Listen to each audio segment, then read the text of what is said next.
then 3 years later, we get another story set at Disneyland, as the mansion features into the final book in the Kingdom Keeper series, The Insider, released April 1st, 2014. The Kingdom Keeper series is another thing that I was aware of, but never actually read myself.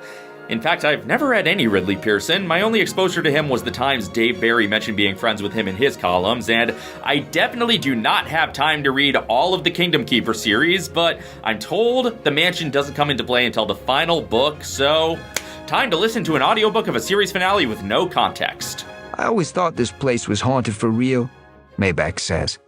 The two pass an antique vanity with an oval mirror. On the vanity, a pair of scissors glints in the light. There's an ivory-handled hairbrush, a box of face powder. Charlene approaches the vanity, touches the hairbrush. She pulls a strand of hair away. It's black. Save the estate sale shopping for another time. That would be Leota. Wouldn't Leota's hair be blue? In the Haunted Mansion, the story, Madame Leota was in love with Master Gracie. She killed Constance, his blonde bride, and stuck her in a trunk in the attic, hoping that with Constance gone, Master Gracie would love her instead. But it backfired. Gracie hanged himself. People think Leota died of old age and returned to haunt the mansion. So it sounds like in this world, the canon backstory of the mansion is not really any backstory we've encountered yet, but closest to the backstory in the Mystery of the Mansion comics. Leota is a spurned, jealous lover. Things would probably go easier for the Kingdom Keepers if the coloring book had been canon and she was just the lady of the house. What if ghost stories are real? Comes the voice from the dark. You clever girl. I know that voice, Charlene says in a hush. It's Madame Leota. I mean, it could also be Maleficent, except apparently you already killed Maleficent. I should probably read this whole series. An emaciated form with an ancient, withered face appears out of the dark. The deeply creased skin is sucked back over high cheekbones like fruit left too long in the sun. The eyes are the gray-blue of lake ice, the nose withered to a black hole beneath what appears to be a shriveled red chili pepper. The specter's cracked lips have been smeared with red grease paint, forming a hideous cavity absent of teeth, but occupied by a black tongue that ticks back and forth like a clock's pendulum. That's her. Charlene can barely speak.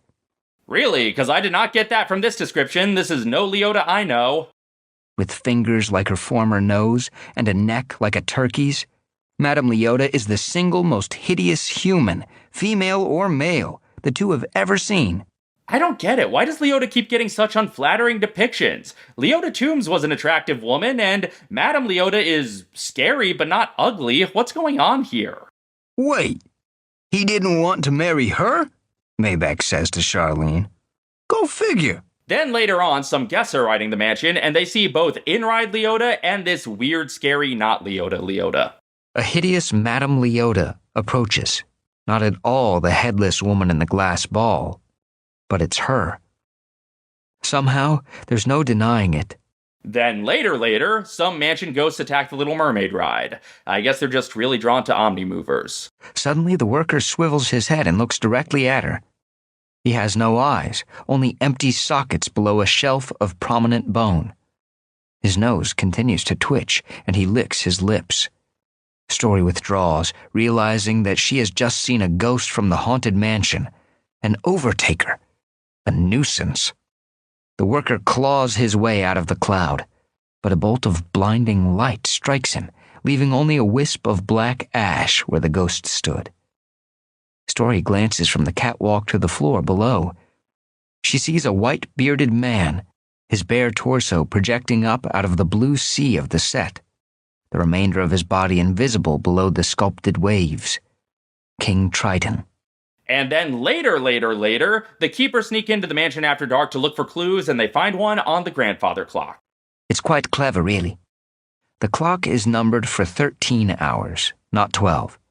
I might have missed the hieroglyph altogether, but I was intrigued by the clock only having one hand, and happened to look where the hand joins the mechanism.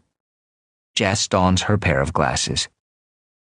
On the metal stub that connects the clock's one hand to the mechanism behind the face is a tiny Osiris hieroglyph, no bigger than a collar button. 13, Jess says. As in the 13 pieces of Osiris. Yeah, and the hieroglyph to make sure that number is noticed.